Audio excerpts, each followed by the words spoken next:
Start. I'm going to go to the door in the back. You can actually hear the What is it?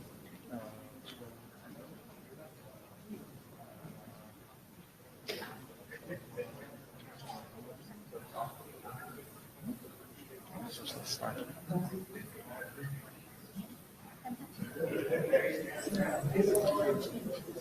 Can somebody please close the door at the back? So let's start. Welcome. You have all reached the Lsvr working group session. So for the next 90 minutes, we're going to be discussing that topic. So let's first start off with the beginnings here. So a few things actually happened. Now, before going into the content, let's first do some administravia. So we do have a JavaScript. We also have a minute taker. Paresh, thank you for that. So the minutes will be taken in Etherpad, Ethernote, or whatever the thing is called. If you would like to contribute, which would be very appreciated, then please, add your comments, particularly with names and so onwards, just to make sure everything is done correctly. So you have seen the note well already a few times. If going from the assumption that you attended at least one session already, if not, read this thing, be aware of that. Anything you say and do actually is part of the IETF, community here. So before we step into today's agenda, so this is what we have set up here. So first we're going to have like a few short notes on what happened in the last 3 months. That's going to be followed up with an update of with the latest document of the BGP SPF in Lsvr. Then we're going to have like 3 different updates to do with layer 3 discovery protocol, followed with the updates from IEEE on the TLVs for Lsvr, and also with LLTP v2 and the progress on where it actually exactly is. So that is the agenda for today. Any questions, anything that we need to swap around or discuss additionally? Okay, now let's go onwards. So if you look into where we are, at this point in time, and from where we started, I think our deliverables based upon the charter are like in reasonably good progress. We have a demo already available for the LSOE. We also have done a working group last call on the BGP SPF document that went successfully. This document has very recently been updated, so I was waiting for that for creating the Shepherd write-up and pushing it onwards. The document already actually also had some directorate reviews. There was a routing directorate review which came back with some issues, and those have been addressed in the latest version. So maybe Keyur can actually say a few more words later on in his update on where we are with the with the comments from the routing directorate and how we address those. And the ops dir actually also gave us like a ready to go pass here. So everything is in good shape for the at this point in time for the Shepherd write-up. Then also in the last couple of weeks, we had an update on the applicability draft. So we will be doing a working group last call on that one very soon after the IETF, this meeting here, and then close that thing down also and push it together with the BGP SPF document for further processing. Now, also what we have seen in the last couple of weeks is we have seen some increased progress with the L3DL documents. And beyond the base specification, we actually are doing some further work to do with security, signing and so onwards, with some automation and configuration elements of it, and also to do with, for the technology itself to help out on services running on top of BGP SPF as an underlay, for example. And initially, when we started with this work, so from the LDPL perspective, it actually had some properties which went beyond the LLDP v1 technology, which required us to work on something like that, which included, for example, things like a bigger MTU size, a better handling of fragmentation and reassemblies. It implemented like a push model instead of like a periodical kind of update, and it also had some improved rapid recovery technology involved there. Now that actually triggered off also some progress in the work on LTP v2 and take these particular elements, into account for further progress also and work upon the LLTP v2 technology itself, for which we're going to be hearing like further updates from Paul in this session here. So that is where we are right now. So any questions, anything else before we start with the first session? Okay.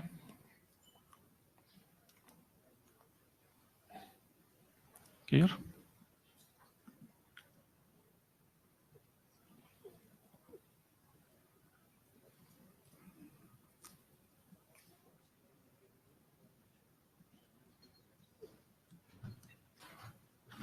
like a big stage.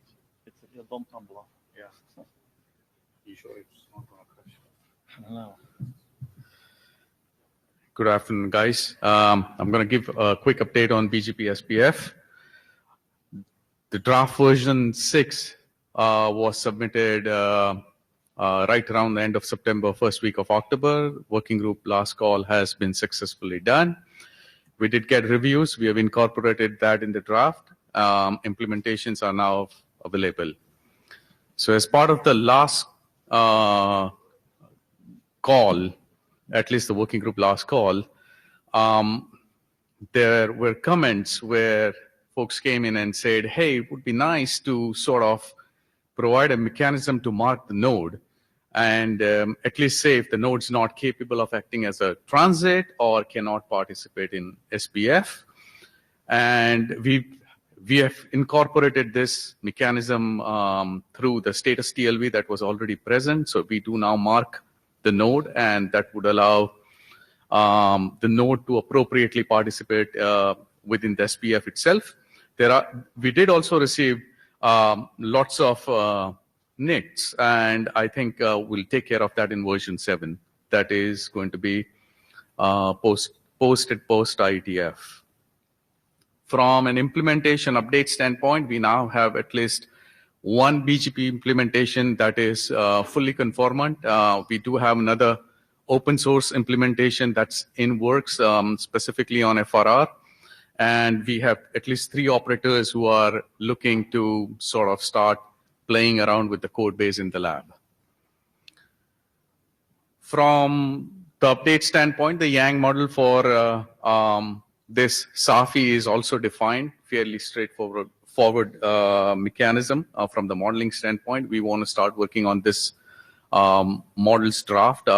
We think we should have a common model for LS and SPF, and we'll take that work pretty soon. We'll publish the draft out too. We want to, as part of this new effort, we also want to write an protocol implementation draft and an experience draft that comes along with the implementation. From an implementation perspective, we have now an implementation from Arcus done by Pushpashish.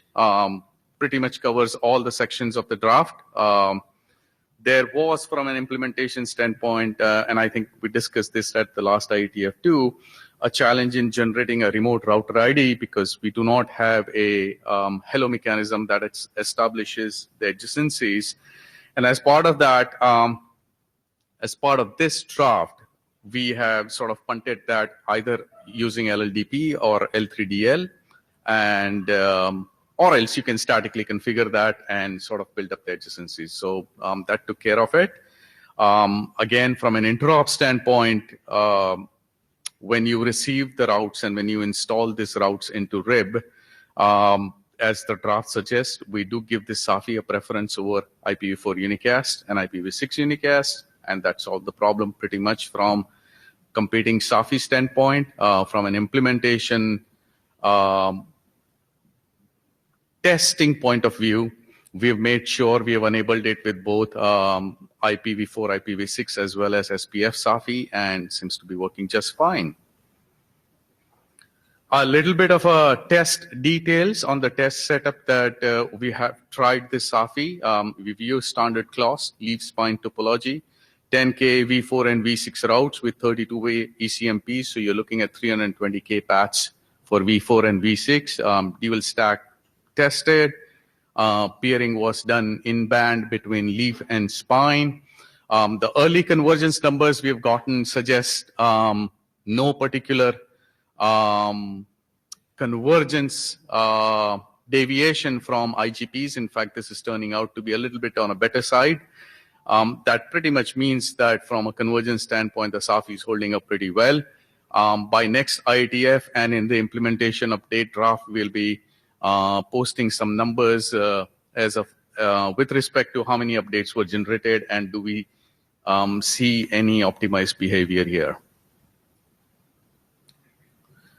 A little bit of details on implementation 2 that's done on FRR. Again, it's implemented by Santosh from VMware.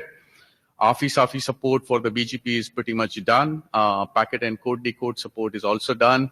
He is actively trying out the encode decodes to make sure it's conformant with the ARCUS implementation. The SPF computation is work in progress, and post SPF computation, the route downloads would be the other part of the work that remains on this implementation. But we are actively working towards interoperability. 2 implementations are going to be out there. So that's all I have from the draft update. Any questions?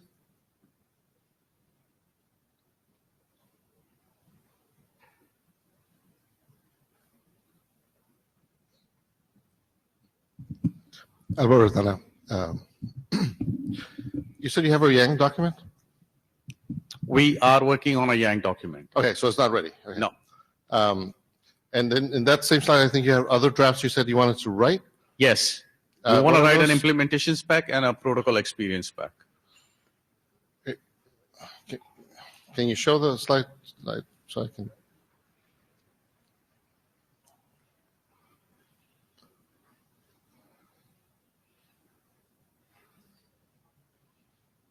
One more. Oops. Where did it go? Yep. Protocol implementation draft, what is that? 2 different documents probably. One would talk about specifically an implementation, specific details on an interop side. And the second would probably talk about how you would, what are the implications as you start to deploy this as a new technology within the class networks? And that one is different from the applicability statement? Yes. Unless you want us to write one draft and cover them. I don't know. I mean, I would have to see the contents, but that second one sounds, closer. Okay, just wondering what those are. Thank you. AC Lindum. I just wanted to say that we tried for this base specification, we tried to keep the amount of function low. We didn't want to put all the bells and whistles that are in IGPs in this, especially since you already have the richness of BGP policy that you could apply any place. But if people see things that they think should be in this base spec that isn't, as we were going through the implementation, I had one thing in my mind, and I'll discuss with the implementers. Let us know if there's something. Like, for instance, we decided we purposely didn't put areas in because we didn't think we needed them, and we didn't think the initial use case needed them. So that would be the thing.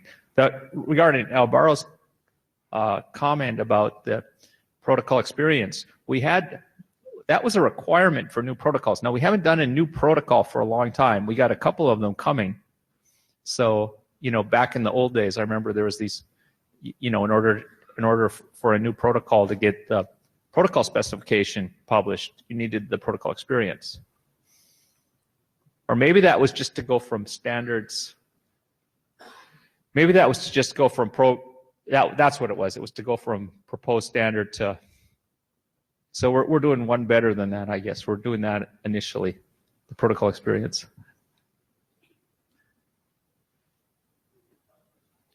Thank you. Anybody else? Good. Yeah, and just as a last point, we could probably solicit a working group feedback to that point. I mean, there's so much confusion within clause that a protocol experience draft would just help. But I mean, if you want to bypass that, happy to do that. Yeah. Thank you.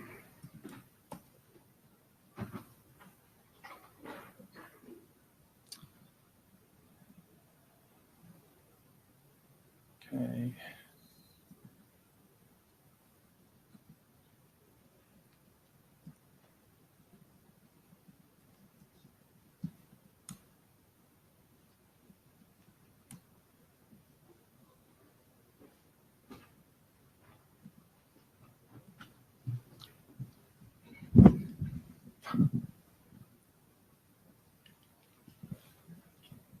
Hi, I'm Randy. I'm from Arcus also. That just email address is older than Cisco. And Rob also works for Arcus. So this is a conspiracy. This is actually a sympathy play. I have to work with Kayer every day.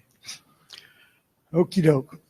L3DL, this is the 4th version and it hasn't changed much. So just a quick review. Remember, the primary goal is topology discovery for layer 3. Okay, the principal customer is our Kayer and AC, et cetera, SPF. Though I will reveal some other uses. Okay, just to review is, and you're not going to let me move, huh? It's a layer 2 protocol to get layer 3 data across. So here's what we're talking about down here. And I will not get into this time how it pushes it up to SPF because it's boring. So it's just a layer 2 protocol, single links at a time. It's not a routing protocol. It merely discovers the addresses on the layer 2 link, the layer 3 addresses on the point-to-point link, and announces them to each other. What's new? Details. Okay? So, want to be clear about PDU retransmission. The question is, should a PDU be retransmitted? If so, it must be sent as the identical set of datagrams as the original transmission. And the transmission sequence number informs the receiver that it is the same one. The sequence numbers are nonce. Okay? So every PDU, which is composed of lots of frames, has this magic number. It's sequential. It's obvious. Okay? And if a datagram, not the PDU, but if one of the datagrams in a PDU fails checksum verification, drop it on the floor. The sender will retransmit the PDU, and the receiver can reassemble it. Right? Reassembly is, if you remember TCP, it's pretty similar. Okay? There was an oracle. There were 2 cases of authorization failure. Authorization in open and authorization in a non-open PDU. That formed an oracle that you could tell what the PDU type was by the error. So therefore now they're both one, just failure. Just security nut stuff. Okay, The transport layer can handle rather large PDUs, and it's really pretty clearly delineated.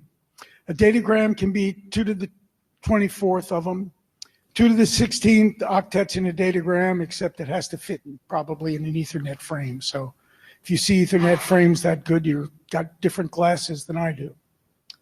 Okay, so it kind of looks like this. These are datagrams, okay, with that transmission sequence number, datagram length, etc. Checksum, reassemble them into PDU, just like we do with TCP.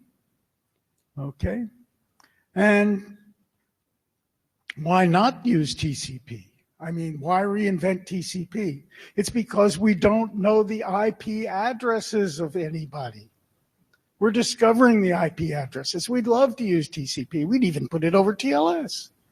So it's a cheap TCP-like protocol with state and all that stuff over layer 2. Okay? Reassembly, transmission with backoff, PDUs are acknowledged, long-lived sessions. Okay? It's fully stateful session per peer. So there's no chatter. Okay, it's hard state. It's got graceful restart. State may be resumed on failure because in every PDU, there's a serial number. So if I lose the session, I can reopen and say, hey, this is the last serial number I digested. You want to take up where we left off? Okay. Duplicate datagram and PDU detection, retransmission on timeout, etc. One of the things that's been enhanced in this version is that in the PDU that's announcing and withdrawing addressing at endpoints, the actual protein of this protocol, the encapsulation flags are now, you can announce and withdraw single encapsulations at a time. You can say whether this is a primary address on an interface. You can say whether it's an underlay and overlay address, and this will get exciting in another 15 minutes. You can say whether it's a loopback. Okay, for each encapsulation, for each address. Okay, there's explicit ACKs with errors. Error type code 0 is just an ACK. Everything else is an error. Vendor extension hasn't changed. Okay, we now have, as I think it was Gunther said, one Python 3 open source, one is in Golang that we're hoping to open up. It's going into our product, a FOSS with interop, maybe in Vancouver. We'd like to start thinking about moving to WG last call. Okay. I can take question at this point. Otherwise, I'm going to go into the security and signing stuff and so forth. AC. AC Linda, I think we better working group last call this, as it seems to get bigger every time we don't. Pardon? It seems to get more function, more capability. Hasn't changed much in the last version. Oh, well, okay. I just, what happened really in this version is a bunch of advice about what to do, like how to do the retransmits, et cetera, that got exposed by a new developer implementing. The PDUs have changed negligibly. Tony. Tony P. Juniper. So,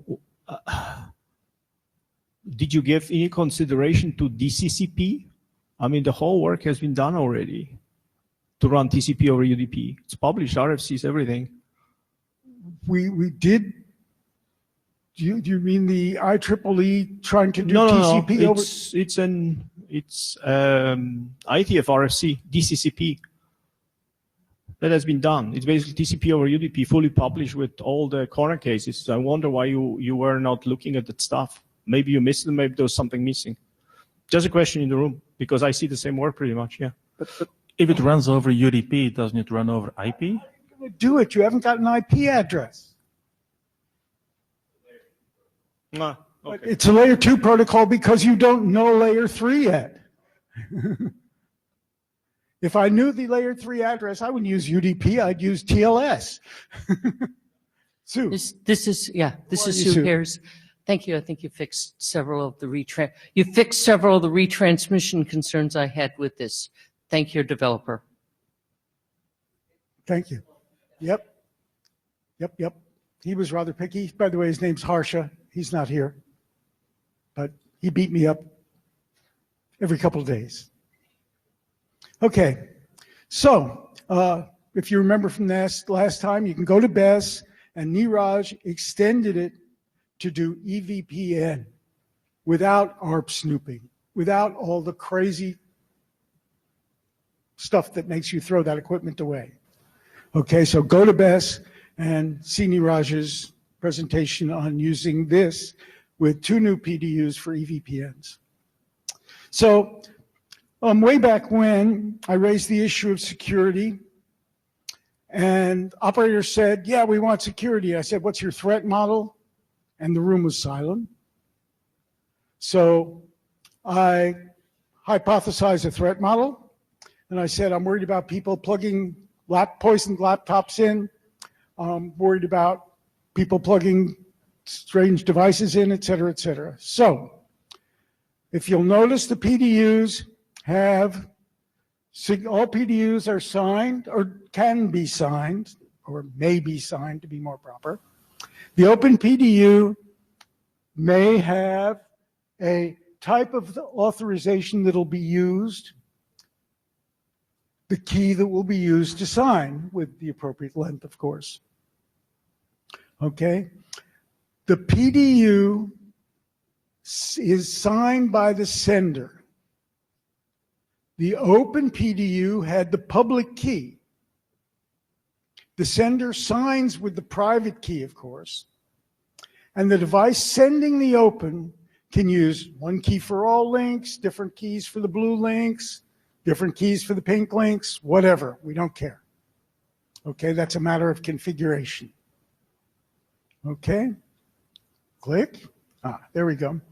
The open key is generated on the sending device.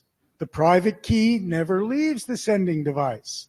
This is reasonable, normal key practice.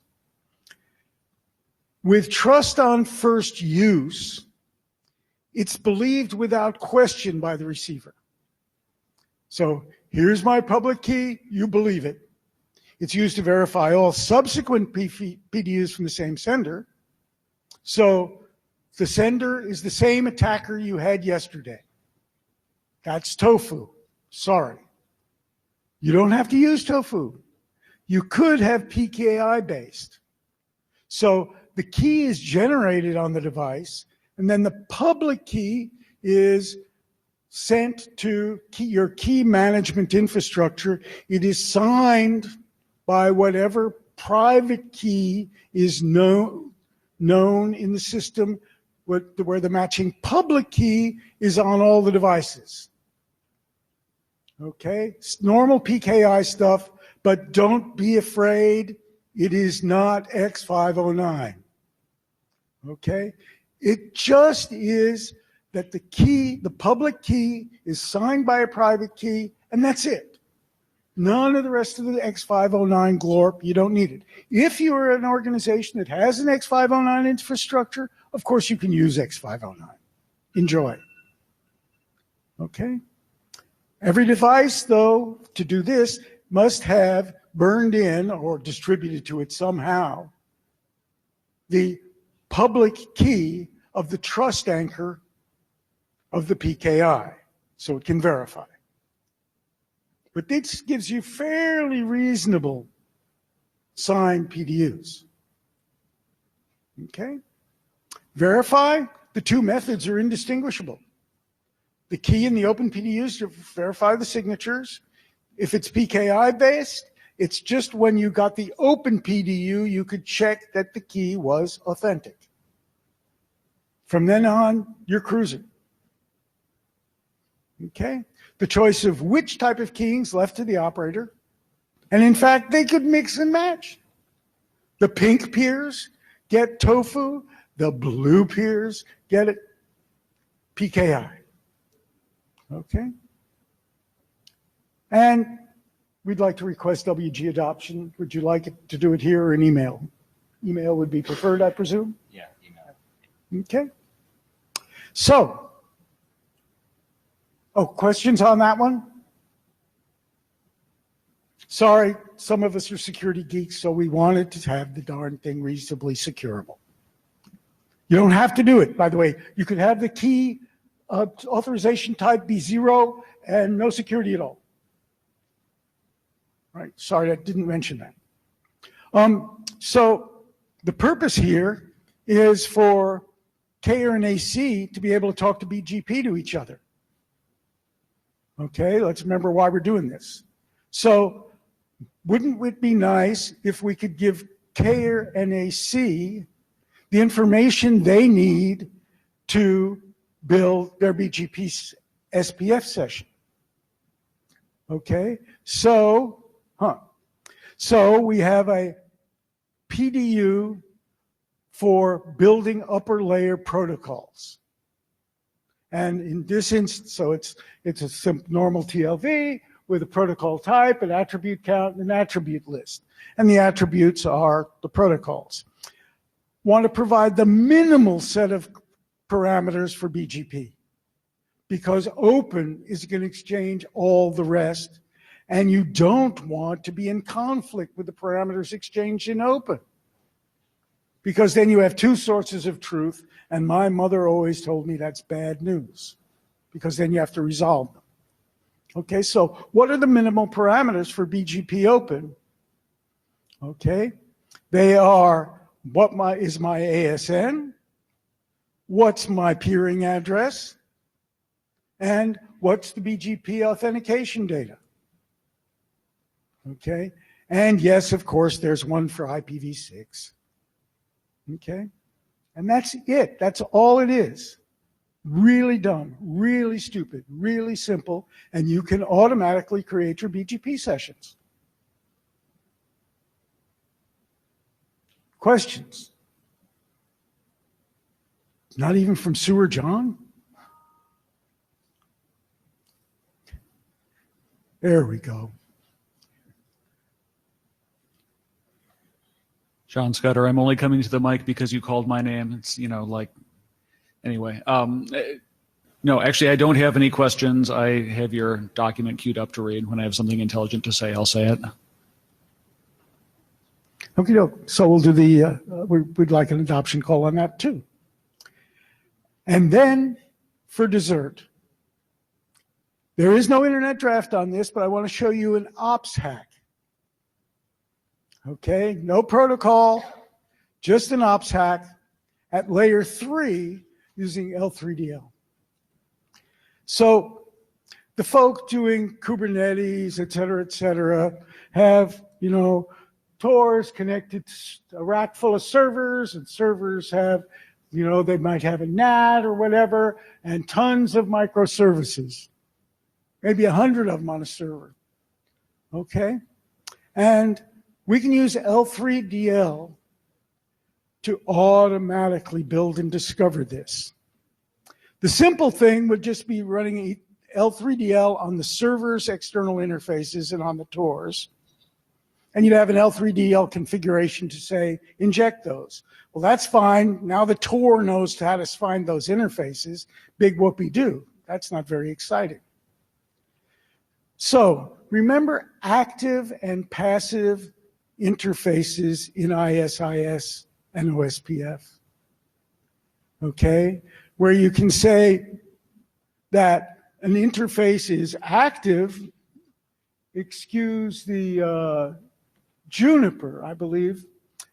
This is an active interface. It sends and receives the protocol. That's what's meant by active.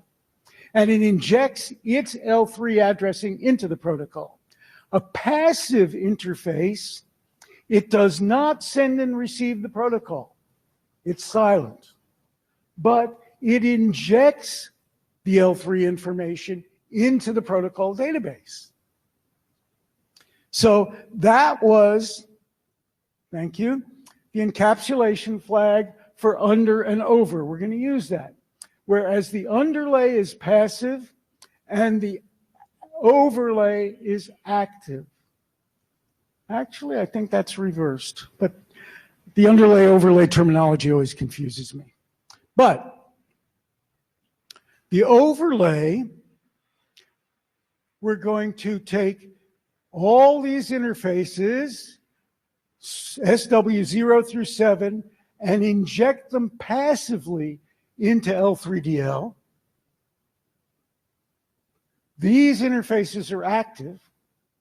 Now, these interfaces know how to find all of these interfaces.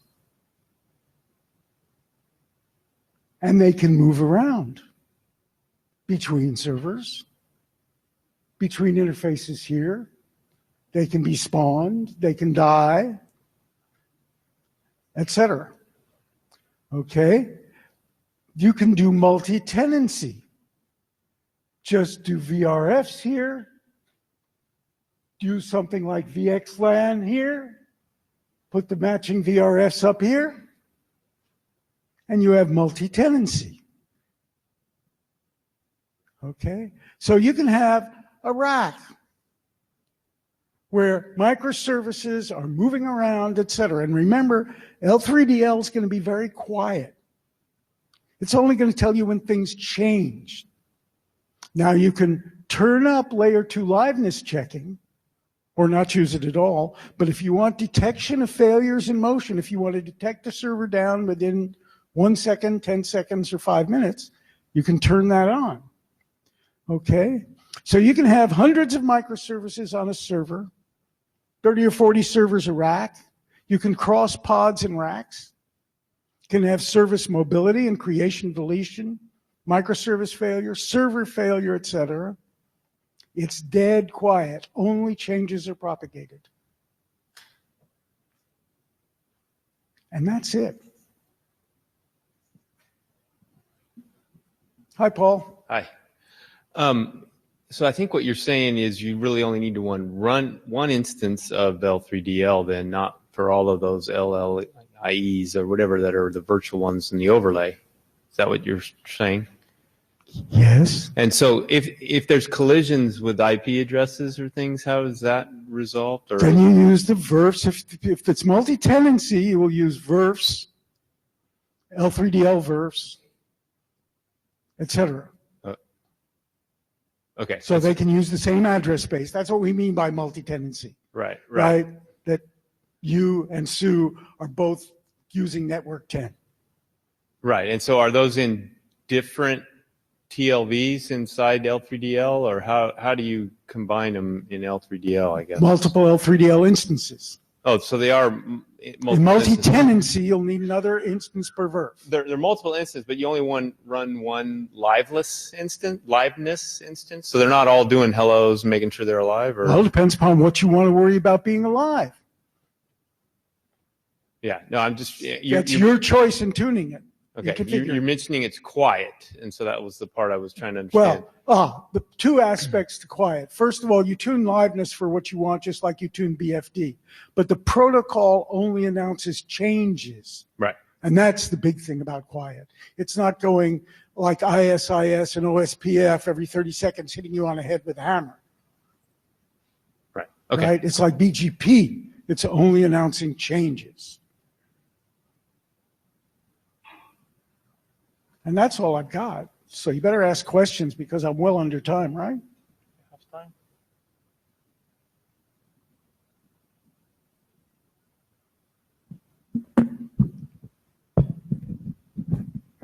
Arigato. Thank you. Okay, Paul?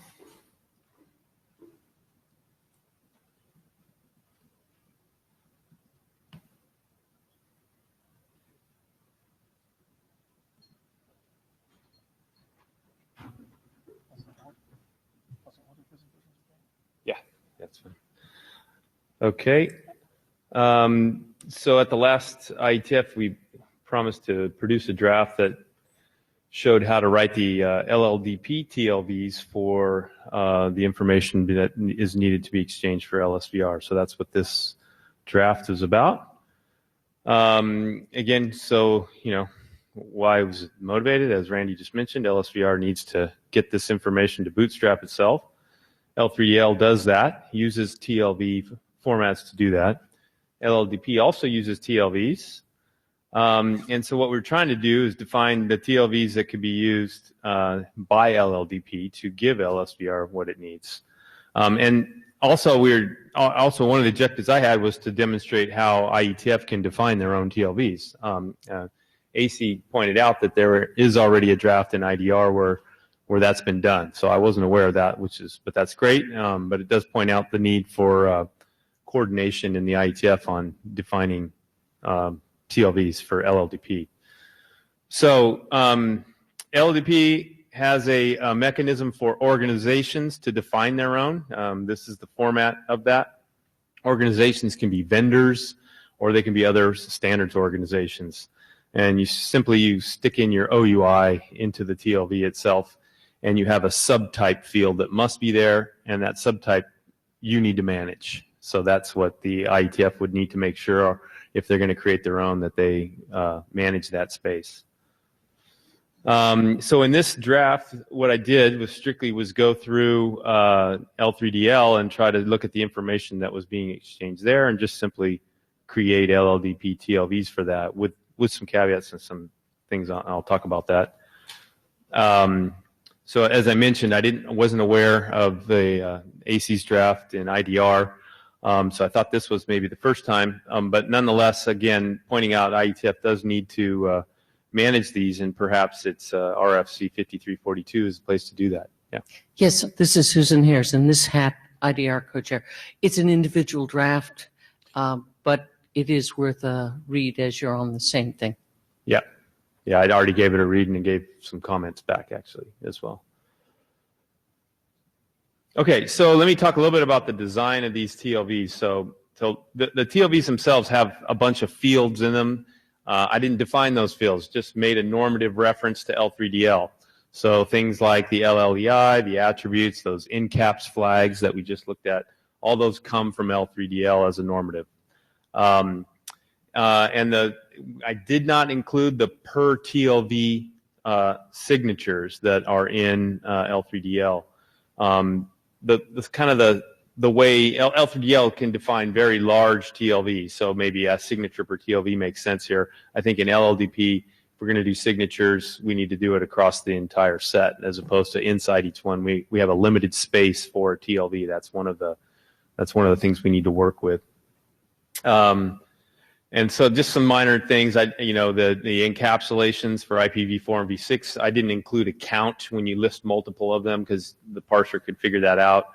Another thing that was important was we only want to try to run one instance of LLDP here, not an instance per interface, or be it an overlay, underlay, physical, virtual.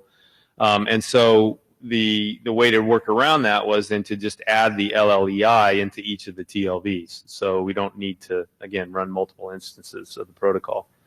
And so in order to get the full set of information that you need, you probably have to send multiple of some of these TLVs, and that's perfectly valid in LLDP. You don't just have to have one of them. You can send 10 of the same type of TLV, just as long as they have different data, and it'll all get put together. And so I guess the other important factor is, to make this really work for LSVR, we probably need to use the LLDP v2, which is going to allow you to send the amount of data that you might actually need here. So that's expected, and I'll be giving another update on the status of that protocol. So then most of these are just strictly TLV formats now. There was the attribute count, and I noticed that got changed in Randy's latest draft, so obviously I didn't track some of these changes, but this would just be simply that attribute list. The assumption would be we could fit that into a single TLV, so we should really only have one of those, not multiple of those.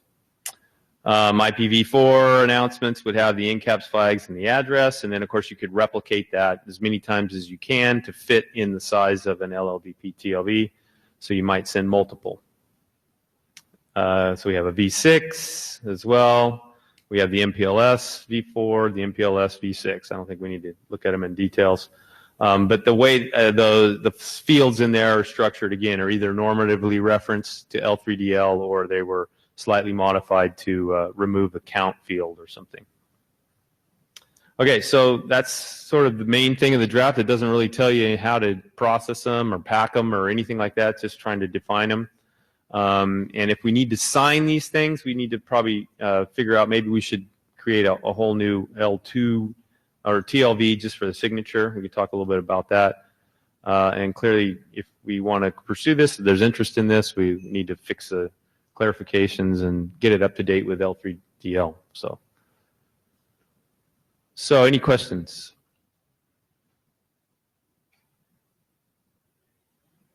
All right.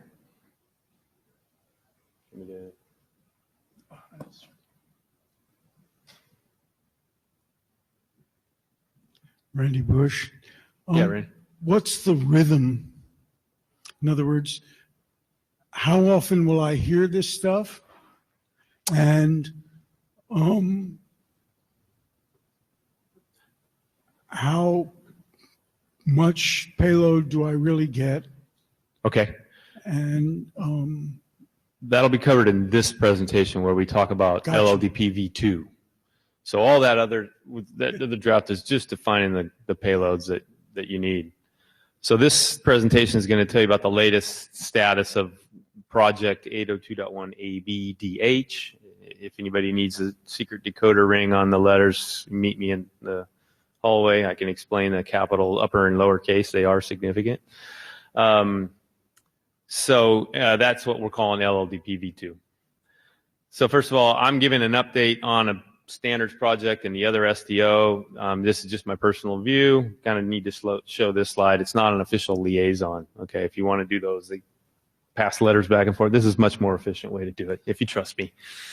So that's my discrepancy. Okay, so I've already given an update in the previous ones. There's some background material, lots of links of things that you can get history on. I didn't repeat them here. And so that's the first link. The second thing is the project has been approved. It's an official project now. It was approved in September. The most recent technical presentation is at this link, and I have incorporated a lot of it here. We just talked about the draft. And we're going to be doing a press release. 802 is going to do a press release here about the project, kind of a call for participation. We approved that last week, so I don't know when that'll go out, probably in the next couple of weeks or so, or who knows. So what are the big changes since last IETF? Just we added terminology and definitions, trying to get it ready for actually starting the documentation. There's a thing called a manifest, which is a new TLV, which effectively describes all the other TLVs. We tweaked it a little bit so that we could get the set of data that you're going to exchange to be bigger, basically, and that needs to be tuned. That's there's nothing that's up in the air on how it's a trade-off between kind of collisions, reliability, and how much data you want to send. And then there was sort of a worst-case scenario, shared media, brain dead thing where you might have multiple people with the same MAC address. I'm not going to cover that, but needless to say, that corner case has been evaluated and the protocol survives that no problem. So that's a worst case scenario you shouldn't have to worry about. Okay, so a lot of words on here and the next couple slides, but there's some good pictures that maybe make it a little more obvious. So the goal here, of course, the main goal is to send more data than can fit in a single Ethernet frame. So the big restriction with LLDP is that everything that you had to send was in one frame. You couldn't actually send multiple frames of different stuff. That wasn't the way the protocol. It was designed to be ultra simple. And so obviously there's big restrictions in that. So now we've tweaked that and you can send more than one frame, but we've tried to do it in an elegant way that is backward compatible and doesn't increase the, quote, chatter or amount of data that needs to be sent. So we want to support the ability to limit, also we do the opposite. So in 802, there's a thing called time-sensitive networking, which is DetNet in here at layer 3. And there's a lot of like super time scheduled stuff, and we want to be able to actually shrink an LLDP packet if we wanted to in order to get them to fit in the timing. So this LLDP v2 actually works for that as well. So it's a separate, sort of a separate, what do you want to call it, benefit or requirement. Okay, so an important aspect of this in our approach is that an upgraded version 2 person can still talk to a version 1 person, but obviously only sharing the first PDU, because the other stuff that he wouldn't know how to do it. But so you have basic connectivity, you have the same level of functionality in an existing LLDP implementation, but you have the ability to send more data now if you support an enhancement. And so that's important because we don't have to just upgrade the world or deploy something. Shared media is supported, and obviously we want to make sure everything we send we can account for. So the other important thing, another objective, was we want to support what we call receiver pacing. So a lot of really, really small IoT type devices do things like LLDP, right? So we don't want to have them have to swallow a big giant database every time you send it. I know OSPF and IS may have had some problems like that in the past.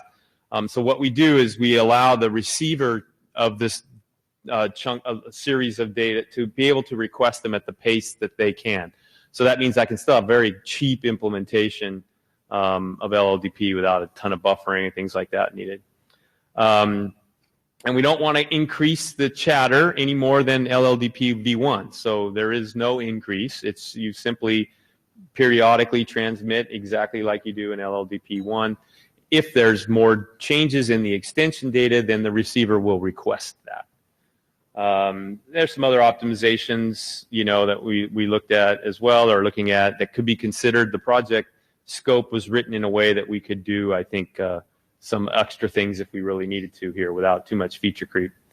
And then the whole authentication security, like I said, I had punted it in the previous presentation on TLVs, but we can certainly address that here by defining some secure TLVs that would provide some kind of integrity across the whole set. Okay, just a quick reminder. So LLDP, again, super simple protocol. Think of it, we like to think of it as you're exchanging a database. I have a database which is just a set, or maybe a data set is a better word, of TLVs. I have a set of TLVs and I just want to tell my neighbor about them. And if I change something, I want to tell them there's a change. And so what happens is periodically, you just go out, like in a period, it can be like 30 seconds. You would go out and you would just send, here's my latest database. Now the receiver, again, very simple. When he receives a packet from you and it checks sums out and everything's good, he throws away the old database and replaces it with what he just got. Well, he actually compares first to make sure something changed. And if something changed, he replaces it, and he tells his higher layer protocol something changed. And that's it. And then when you change something, you immediately go ahead and transmit your PDU. You don't wait for the periodic transmission. So you can get a rapid update, if you will. But, things settle down, and it just basically you're just exchanging a database. So the version 2 is doing the same thing. It's just that the database now will consist of more than one packet. And so now we have to deal with how do we know we got all the packets and blah, blah, blah. So this is where you got a lot of words. And they're basically, think of the original LLDP packet as a foundation PDU, we call it. So the original version 1 is the same as the version 1 today. It just has one additional TLV. And the additional TLV is what we call a manifest TLV. And so what that is effectively a description, cryptographic, hash, checksums, whatever, of all of the other extension PDUs. Okay, and so when a version 1 guy receives this, he's not going to know what that TLV is, so he just ignores it. He actually stores it, but he doesn't process it. He doesn't know what it is, so it doesn't do anything. He doesn't act on it. When a version 2 guy gets it, he's going to look at that manifest, and he's going to go, okay, I've got, let's say, 7 more PDUs out there. Let me make sure the ones I have match the checksums in this manifest. And if they match, then you're done. Everything's good. So I just received that one packet. If they don't match, then that receiver is going to go out and request to receive the missing PDUs.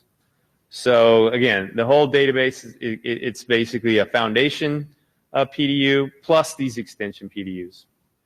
And again, if you don't have a manifest, you act just like a regular PDU. Now, the number of additional extensions, PDUs that I can add to LLDP v2 is limited by the size of a TLV. So a TLV currently is limited to 512 bytes. So that puts a restriction on how big we can make the whole thing.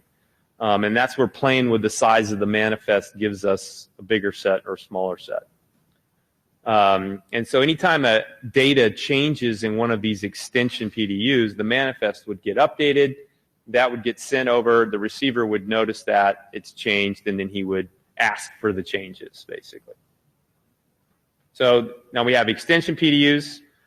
These would be ignored by a version 1, so they wouldn't even see them. It'd be a different ether type, or we've talked about various ways to do that. And then it would look somewhat like a version 1 PDU, but it would have some identifier on which extension it is. And it's sent as a unicast. So LLDP is multicast, but if you're real familiar with 802 standards, it uses one of the special multicasts, which is used to just talk to other bridges.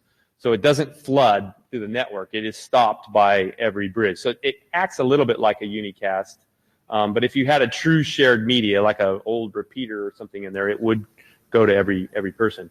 The extension PDUs, the new ones that we're sending, are unicast. So those would not flood anywhere or not get propagated any further than they need to. And then we have a time to live. So when you in LLDP, when you tell your neighbor about your latest state, there's a TTL that's associated with that. That means that data is good for a certain amount of time. After that time, you throw everything away, or it gets updated, refreshed. So it's, again, really pretty straightforward. That TTL will apply to all the data across all the extensions. Okay, and so now we have another protocol packet, which is the request for PDU. So this is how the version 2 person asks for all the extensions. He asks for the updates. A lot of text here. I don't know that it's overly important to go through the minutia here, but if you have questions about it, we can. I think what's probably best is to look at the actual protocol here. So here we have 2 LLDP agents on a wire. The one on the left, let's say he makes a change. He reconfigures, for some reason, Lsvr adds an interface. That's going to change one of the TLVs in the overall database, which is going to cause the manifest to change. And so we're going to have what we call something's changed local, which triggers me to send a PDU out. And I'll tell my neighbor, now all I'm going to send is the old-fashioned foundation PDU, but it's going to have a different manifest. So that receiver is going to get the packet. He's going to look at it. It's different than what he currently had. And so he's going to go, okay, something changed. And it's in the manifest. Something's different in the manifest. Now he's going to go about the process deciding exactly what's missing, which extension is missing, and then he'll send a request for that extension. And then, as he can consume them, the sender will unicast the information back. And then eventually you go back to everything settles down, the configuration change has been propagated, and you go back to normal LLDP operation. So that's effectively the version 2. Pretty straightforward. So I guess, Randy, to answer your question, we have the same LLDP transmission. In the TLVs I proposed in the previous draft, we only run one instance. We're not running an instance of LLDP for every virtual thing above us. So we're just running one instance on the physical wire because we can distinguish the information. And a lot of things are only sent when you make a big change. Like you're saying, whenever I make a change, the specific PDU that held that change would be requested. But you have the same periodic, like 30-second of the single foundation PDU, just like LLDP 1. So it shouldn't be, when things aren't really tweaking and changing all the time, you shouldn't really see any additional overhead than you used to. And when there is a change, then there'll be a little flurry of things, and that's it. So, any other questions on how the protocol works or what we're trying to do? Pretty simple. Next steps is to continue the technical contributions. I mean, love to have an open source implementation or somebody to work with on, taking the open source LLDP and prototyping these particular changes to it so we can better evaluate that. I don't personally have the time, but I'd love to do it if I had the time. Yeah, AC. AC of Cisco Systems. So this is good. This is happening independent of LSVR, and since you've done it, have you gotten like other use cases, people saying they're happy that this is being done? Yeah, good point. Yeah, I mean LSVR sort of stimulated it because you had the immediate need, but there have been other people that have come up and already asked for it. So there's another standard going on, 802.1 QCJ, which it does a provider backbone bridging, ISID to VLAN mapping thing, and it's got a little protocol that sits on top of LLDP as well, and they have a need to send more data than you can fit. I didn't talk about some of the other things. I mean, general, there's a lot of vendors that have made a lot of their own TLVs, and every protocol that we keep inventing in .1, we keep adding another TLV to negotiate it. So it's definitely a need. So yeah, and this is done in a general sense, right? It wasn't just done for LSVR, but we think that was one of the key people that could use it. So again, we're in the process of saying, okay, we're going to make changes to the current standard to version 2. What are those changes? The next step is to actually create what we call an editor's draft or an individual draft, because there hasn't been an editor assigned yet. But usually that's the person who puts that together. And I welcome IETF participation. What I should have put on here was a list of when our next meeting is and how you can participate. Care? Hey, Care Patel, Arcus. As I listen to this, I think it's an amazing thing, and I think the work should be carried out. I get a feel as I look at it this is too different to transports at a very different level, and I think we can progress both of them in parallel as long as we have a common TLV layers, and then just punt it to the industry, if you will, for lack of the better terms, to see who wants what kind of transport they need depending on how the fabrics are being built. But I think that's the way to go. That's pretty super.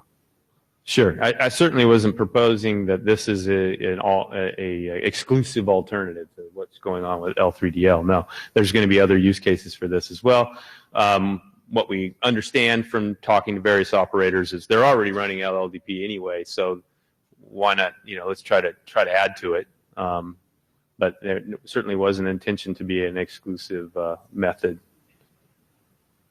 And then I guess, yeah, as I mentioned, IETF people can participate. We're entering the early stages of what we call a task group ballot, and it's up to the editor. We can accept comments from anybody. It's not till you get to the later stages where it kind of gets a little bit more closed and membership required, blah, blah, blah. But early on, there's no restrictions for participating. So you feel free to do that.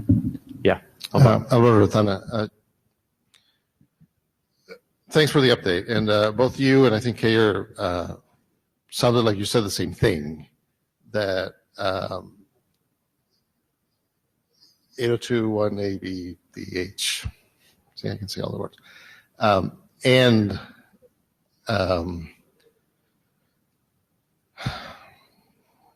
L3DL are two alternatives to basically do the same thing. Right? It sounded like you both said the same thing, right? No?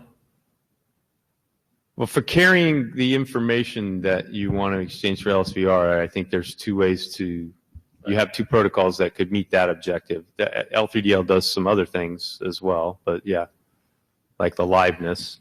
Right, so the question that I want to ask, just because we need to do some coordination going forward and all that stuff.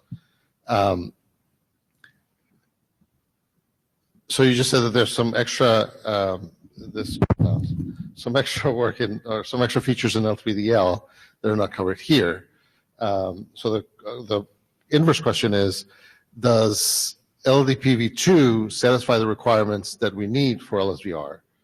Are there things missing that we get with L3DL that we don't get with LDPv2 or not? Well, since you quoted me, Keyur Patel again. I'm just, I don't know, you stood there. And this is just a question not necessarily for you, Paul, or for anyone else. It's more a question to the working group to understand where we think we are. So now he's not answering. Now he's looking the other way. Since you quoted me, Keyur Patel, Arcus, I was simply saying they're two different transports and therefore two different semantics. As long as we have common TLV definitions and set of TLVs that go on two different transports depending on which fabric wants what transport. And like Paul said, some fabrics do deploy LLDP today, some fabrics may deploy L3DL. So I think taking both to work in parallel. Right. So yes, so what you're saying is that LSVR could use one or the other, or both, right? I think you're Randy Bush, Arcus and IJ. They are not the same TLVs, but Right. that can be okay if they're the same semantics. It's not clear that they're same semantics because we haven't really dug into this, okay? And the semantics include not just the content of the TLVs, but what happens is their state and how the two states are maintained at both ends. And what's the story about failures, et cetera. So I think, and I'm not saying good or bad, I'm saying we haven't looked. So to answer your question, I think we don't know is the only answer I could give, certainly. Right? Okay. But Right. So it would be great if at some point we knew something more, right? Since there's already collaboration, cooperation, it would be nice. I did notice that you changed the TLVs. I think you said at some point that in the other presentation that it was basically the same thing. You're actually normatively referencing the L3DL draft for the definition of all the fields, but you took things out like counts or something like that. Does that mean that we can't just define the TLVs once and use them in both protocols? No, I think you could define the TLVs once and use them in both places. I could provide this feedback to the L3DL. I don't think there was a need for some of the fields that were in the TLVs, but I certainly could have mapped it better or more identical. There's definitely a different packing problem when you look at the overall set of, if I have 50 IP interfaces that I want to advertise here, the way they get packed in LLDP is going to look different than the way they got packed in a TLV. Like it might be one TLV in L3DL, but they might be 3 or 4 TLVs in LLDP that have the same format. So no, I mean, I think it's possible to potentially define identical TLVs. The security one, I'm not entirely sure we want to sign every TLV.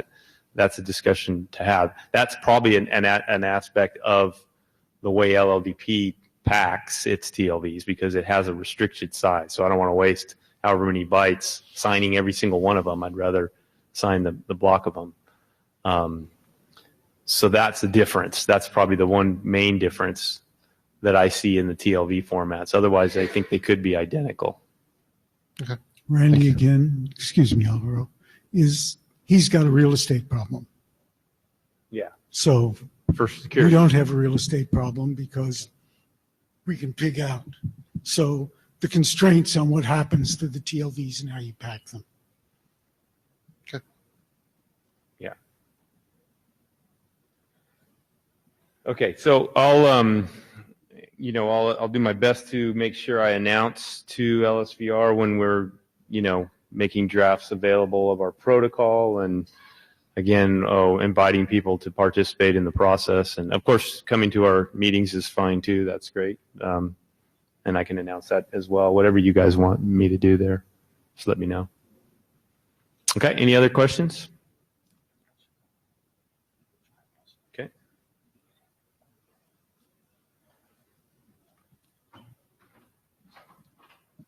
Okay. Well, I think we actually, are at the end here, and I also, between, the common TLV kind of structure, I think that's an important thing, because so what we have seen, for example, one of the complexities I want to avoid is between some of the, IGP TLVs being constructed and then the encoding with BGPLS involved to it. You need sometimes to have like a magical decoder ring, as was mentioned before. It would be very nice if we can actually avoid that.